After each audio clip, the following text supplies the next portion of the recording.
হইল আল্লাহর কোরআন থেকে সন্তানকে বঞ্চিত করেন না। বঞ্চিত আপনাদের কাছে অনুরোধ, এই যে কয়জন বসছেন, জোয়ান ভাই যারা বসছেন, ভাই আমার স্কুলে পড়েন, কলেজে পড়েন, কোনো অসুবিধা নাই, ঠিক আছে।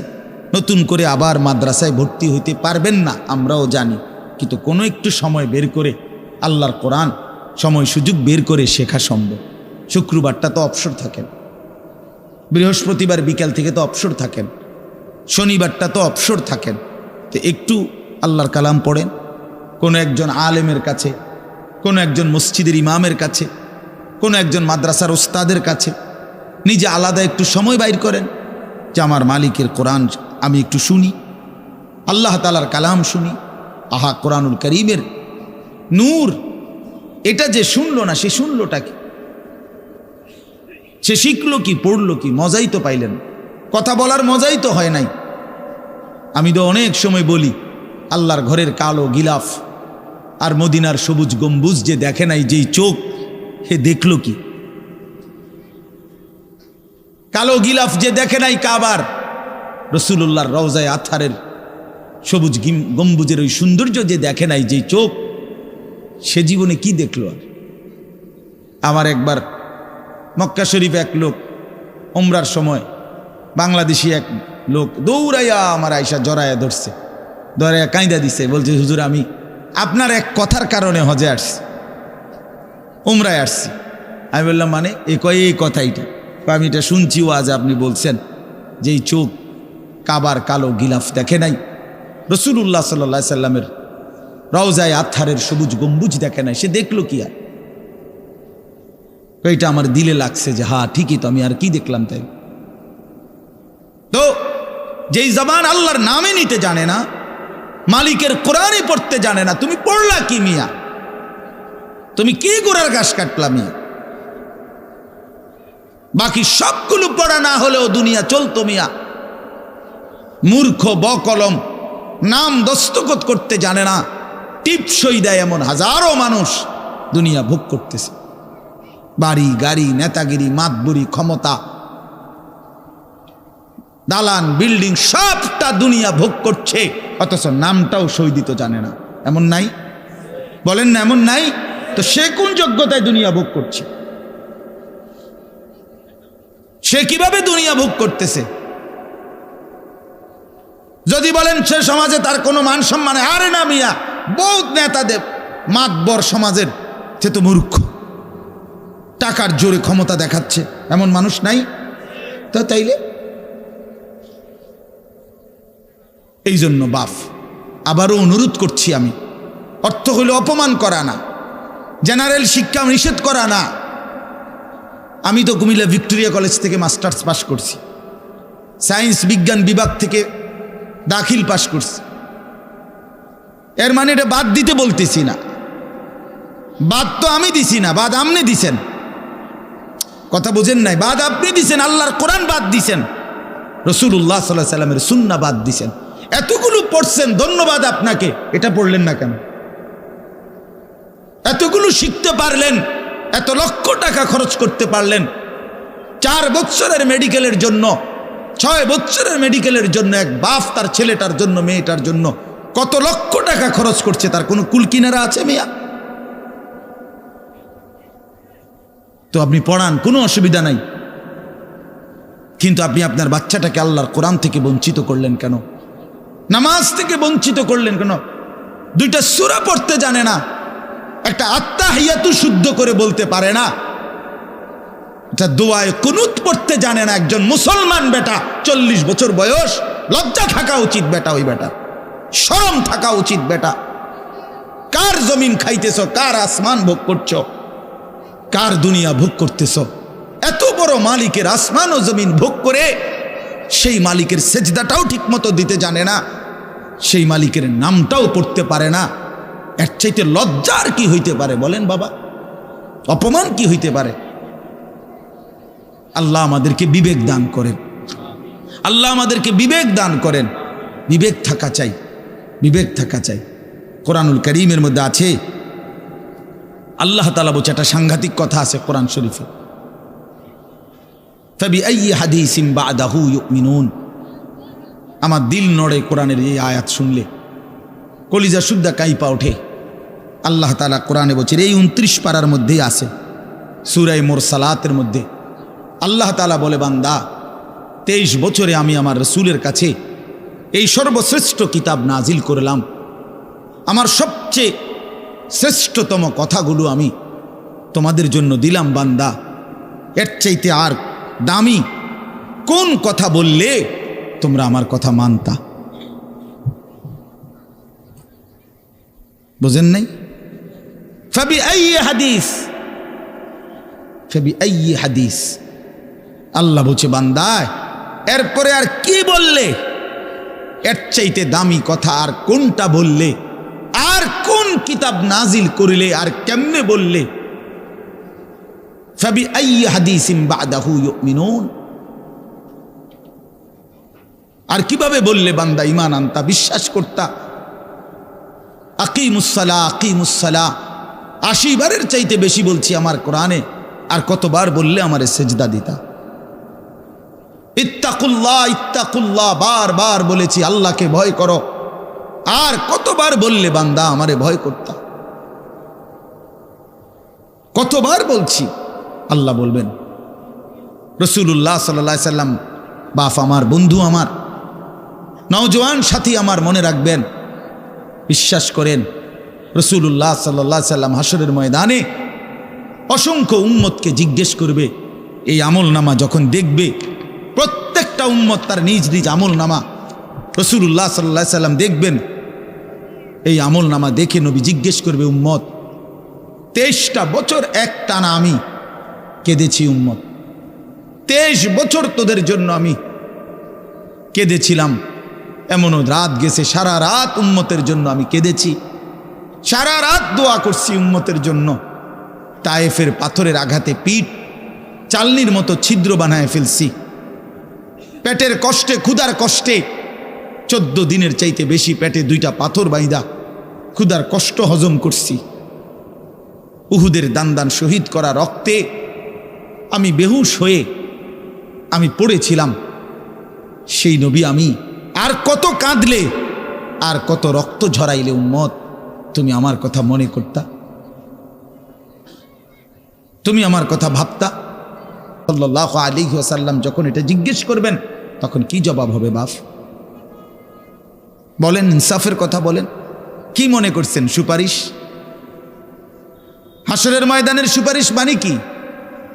মুখে বিড়ি, সিগারেট, চেহারায় রাসূলুল্লাহ সাল্লাল্লাহু আলাইহি সাল্লামের সুন্নাত নাই, 50 বছর ধরে সুদের লেনদেন, কোনো দিন 5 ওয়াক্ত নামাজ আদায় করেন নাই, স্ত্রী বেপর্দা, ঘরের মধ্যে প্রতিদিন রঙিন টেলিভিশন চলতেছে। এই অবস্থায় কবরে যাইবেন, আর হাসরের ময়দানে দাঁড়াইলেই নবীজি সুপারিশ করে আপনারে বেহেশত দিয়া দিবেন। বিষয়টা মামুর বাড়ি না, বিষয়টা মামুর বাড়ি মনে করছেন আপনি। এটাকে কি মনে করলেন আপনারা? রাসূলুল্লাহ সাল্লাল্লাহু আলাইহি সাল্লাম সুপারিশ করবেন, এর কোনো নিয়ম কানুন নাই, কোনো বিধি নিষেধ নাই, আইন কানুন নাই।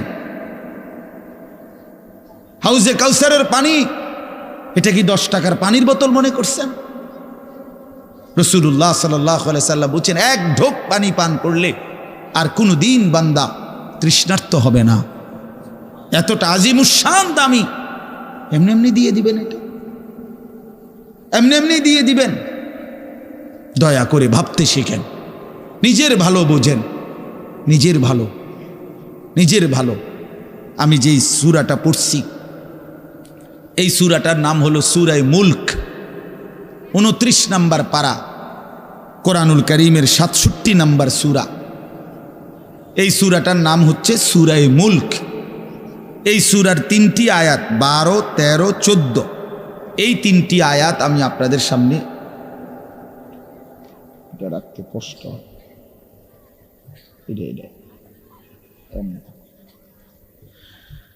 এই 3টি আয়াত আমি তেলাওয়াত করছি। এই আর অল্প একটু সময়ের মধ্যে আমি আপনাদের সামনে এই 3টা আয়াতকে সামনে রেখে কয়েকটা আর কথা বলতে চাই। প্রথম কথা, আপনারা রাগ হইয়েন না আমার, আমি আপনাদেরই অঞ্চলের মানুষ, এখন আপনারাও আমার, আমিও আপনাদের। আল্লাহর কোরআন শিখেন। আমার কথা হলে আমি বলি না যে সবার সব জেনারেল পড়া বন্ধ করে দেন, অর্থগুলো আপনি একটু সময় বাইর করেন। কথা যারা চাকরি করেন, ব্যবসা করেন, বুড়া মানুষেরও অনেক বয়স্ক লোক কইলে হুজুর না আর কইয়া লাভ নাই, এই বয়সও না নাই, বিড়ি খাই না বয়স আছে। হ্যাঁ মাশাআল্লাহ, বিড়ি খাইতে কইলে চা দোয়ানে গপ মারুন না, বয়স ঠিকই রয়েছে অন। হ্যাঁ এখনো টেলিভিশন 3 ঘন্টা চাইতে কইলে মাশাআল্লাহ কাকুর শরীরে বল আছে। মানুষের বেডির নাচ দেখবো, এতে কোনো লজ্জা শরম নাই। দুনিয়া ভোগ করতে বললে ভাত খাইছে মাত্র, এখন যদি বলেন আবার আপেল খাইবেন নি, হদ পেঁয়াজু খাইবেন নি, চা দোকানে গেছে আর আবার খাবে। দুনিয়া পুরাটা ভোগ করবে, 90 বছরও দুনিয়া ফুরায় না, 90 বছরও আখেরাত মনে পড়ে না। আফসোসের ব্যাপার মিয়া। আল্লাহ বলছে কোরআনে, আলাম ইয়ানি লিল্লাযীনা আমানু আন তাখশা কুলুবুহুম লিযিকরিল্লাহ। এই আমার ইমানদার বান্দা, আমায় আল্লাহর ভয়ে, আমার স্মরণের জন্য, আমার বন্দিগির জন্য তোমার দিলটা নরম হওয়ার সময় আজও কি হয়নি বান্দা? 365 দিনে খোদার একটা বছরে যে কোনো দিন ফজরের নামাজ পড়লা না যুবক, তোমারে যেন আল্লাহ ডেকে বলে, হায় বান্দা তাহলে কি আর কোনো দিন নামাজ পড়বা না? 30 বছর ধরে যে কোনো দিন সুদের লেনদেন ছাড়লেন না, হারাম রোজগার করেই গেলেন, আল্লাহ তাআলা যেন ডেকে বলে, বান্দা তাহলে এই নাফরমানি কি আর কোনো দিন ছাড়বা না বান্দা? সিদ্ধান্ত নিয়ে ফেলছো তাইলে আজীবন সুদের উপরেই থাকবা, আজীবন মিথ্যার উপরেই থাকবা। তাহলে কি বান্দা এই ফয়সালা নিয়ে ফেলছো আজীবন কাস্টমার ঠকাইয়েই যাইবা, ওজনে কমই দিয়ে যাবা? তাহলে কি এই ফয়সালা নিয়ে নিছো তোমার বিবি আজীবন বেপরদাই থাকবে? তোমার ঘরে অহরহ প্রতিনিয়ত রঙিন টেলিভিশন চলবে নিয়মিত, এই ফয়সালা তোমার? ঠিক আছে বান্দা, কুলু ওয়া তামাত্তাউ কালিলান ইন্নাকুম মুজরিমুন। কোরআন শরীফের আয়াত। আল্লাহ বলছে, নাফরমান বান্দা খাও, দুনিয়া ভোগ করো কিছুক্ষণের জন্য, শুধু মনে রেখো ইন্নাকুম মুজরিমুন, তুমি কিন্তু পাপী। এই কথাটা শুধু মনে রাখো, বাকিটা পরে হইব, ভাত খাও। হ্যাঁ হ্যাঁ, কোরআন শরীফের আয়াত এটা। কুলু ওয়া তামাত্তাউ কালিলান ইন্নাকুম মুজরিমুন। আল্লাহ যেন বলে 8টার সময় যেই নাফরমান নাস্তা খাইতে বসে, আল্লাহ বলে, বান্দা খা, কোনো অসুবিধা নাই, শুধু মনে রাখিস বেঈমান ফজরের নামাজ পড়ো নাই। কথাখান শুধু মনে রাখো, পরে হইব অন খাও। রাত 10টা বাজে যেই নাফরমান ভাত খাইতে বসছে, আল্লাহ তাআলা যেন ডাক দিয়ে বলছে, বেঈমান খা, ভাত খা, খানা আমি আটকাইতাম না, শুধু মনে রাখিস এশার নামাজ পড়স নাই, ভাত খা বেঈমান। খানা আটকাবো না, খানা আমি জন্তু জানোয়াররাও খাওয়াই, তোরে খাওয়াবো না কেন? খানা আমি কুকুর বিড়ালরেও খাওয়াই, খানা আমি গরু ছাগলরেও খাওয়াই, তোরে দেব না কেন বান্দা? খা, শুধু মনে রাখবি ইন্না আ'তাদনা লিল কাফিরিনা সালাসিলা ওয়া আগলালাম ওয়া সাইরা। আল্লাহ বলে, প্রতিটা নাফরমানের জন্য আমি রেডি রাখছি আগুনের শিকল এবং আগুনের বেড়ি এবং জাহান্নামের আগুন। 1 নাম্বার 70 জিরাআন, 70 হাত লম্বা আগুনের শিকল দিয়ে জাহান্নামীকে হাসরের ময়দানে আল্লাহর ফেরেশতা বান দিবে। 1 2 নাম্বার 2টা হাত। দোস্ত দেখেন শুধু আমার দিকে, সূরা ইয়াসিনে আছে, ইন্না জাআলনা ফি আ'নাকিহিম আগলালান ফাহিয়া ইলাল আদকানি ফাহুম মুকমাউন। এটার অর্থ হলো এই যে হাসরের ময়দানে প্রত্যেকটা পাপী নাফরমানকে ফেরেশতা 2 হাত আলগি দিয়া এইভাবে ঘাড়ের সাথে বান দিয়া ধইরা, এই 2 থুতনির নিচে 2 হাত এভাবে দিয়া এইভাবে বান দিয়া রাখবে। আল্লাহর কসম, রব্বে কাবার কসম করে বললাম, এইভাবে বান দিবে। আর কোনোদিন বেঈমান চোখটাও নিচের দিকে নামাইতে পারবে না, কারণ এই থুতনি তো উঠাই দিছে উপরের দিকে, এটা দিয়ে ঠেলা দিয়া। এটা অর্থ হলো আগলা আলাম। এই আয়াতের সূরা ইয়াসিনের এই আয়াতের অর্থ এটাই, ইন্না জাআলনা ফি আ'নাকিহিম আগলালান। আল্লাহ বলছে, বান্দা আমি দেখাবো আল্লাহ ডাক দিয়ে বলে ভাইয়া আমারও তোমারও, জওয়ানকেও বুড়োকেও। আল্লাহ বলে বান্দা কি মনে করছো আমি রহমান না? ঠিক আছে, তুমি কি এটা শোনো নাই আমি যে কাহার? তুমি তো শুনছো আমি রাহিম, তুমি কি শোনো নাই আমি জব্বার? আমি জুনতিকাম, আমি প্রতিশোধ গ্রহণকারী, আমি সারিউল হিসাব, দ্রুত হিসাবকারী, আমি জব্বার, আমি প্রবল প্রতাপান্বিত কাহার, আমি মুতাকাব্বির, আমি বারি। তুমি জানো না আমার একটা নাম শুনলা, আমার দয়ার নামটা শুনলা, আমি যে শাস্তি দেব সেটা শোনো নাই? কি ভাইয়া, কোরআনুল কারীমের মধ্যে জান্নাতের বর্ণনা যেমন আছে, জাহান্নামের বর্ণনা নাই? কথা বলেন না কেন? তো সেগুলো কার জন্য? সেগুলো কার জন্য? মা সালাকাকুম ফি সাকার ক্বালু লাম নাকু মিনাল মুসাল্লিন। একবারে সোজা বাংলা দেখেন, জাহান্নামে চিৎকার করবে, জাহান্নামের ফেরেশতা ডাক দিয়ে বলবে বেঈমান জাহান্নামে কেন আসলি? ক্বালু লাম নাকু মিনাল মুসাল্লিন। নাফরমান বলবে বন্ধু ফেরেশতা ভাই আমি দুনিয়াতে নামাজি ছিলাম না। কি ছিলাম না? সরাসরি কোরআনের আয়াত। আল্লাহ বলেন ওয়াইলু ইয়াউমা ইদিল লিল মুকাদ্দিবিন, সমস্ত মিথ্যাবাদী নাফরমান পাপীদের জন্য সেদিন জাহান্নাম। যদি বলেন কেমন নাফরমান মাওলা? আল্লাহ বলেন ওয়া ইদা কিলা লাহুমুর কাউ লা ইয়ারকাউন। দুনিয়ায় এই নাফরমানকে যতবার বলা হয়েছিল রুকু করতে, সেজদা করতে, নামাজ পড়তে, বেঈমান নামাজ পড়ে নাই, এজন্য জাহান্নাম। কোরআনুল কারীমে আল্লাহ বলছেন কাল্লা ইদা বালাগাতিত তারাকি, নাফরমানের মৃত্যুর সময় যখন আসবে, মালাকুল মউত আজরাইল তারে যখন ডাক দিবে আইয়াতুহান নাফসুল খাবিসা, প্রতিটা পাপী নাফরমানের জান কবজের সময় আজরাইল যখন ডাক দিয়ে বলবে হে খবিস আত্মা বের হ, উখরুজি, বের হ, আত্মাটা বের হতে চাইবে না। আল্লাহর নবী বলেন কসম বাবা, নবীজি বলে মালাকুল মউত আজরাইল খপ করে ধইরা কলজা থেকে রুহুটা একটা টান দিয়া ছিঁড়া ফেলবে, একটা টান দিয়া ছিঁড়ে ফেলবে। এরপরে রুহুটা কণ্ঠনালীর কাছে এসে আটকায় যাবে। কাল্লা ইদা বালাগাতিত তারাকি, তারাকি মানে কণ্ঠনালী। ফালাউলা ইদা বালাগাতিল হুলকুম ওয়া আনতুম হিনা ইদিন তানজুরুন, এটার অর্থ এটাই।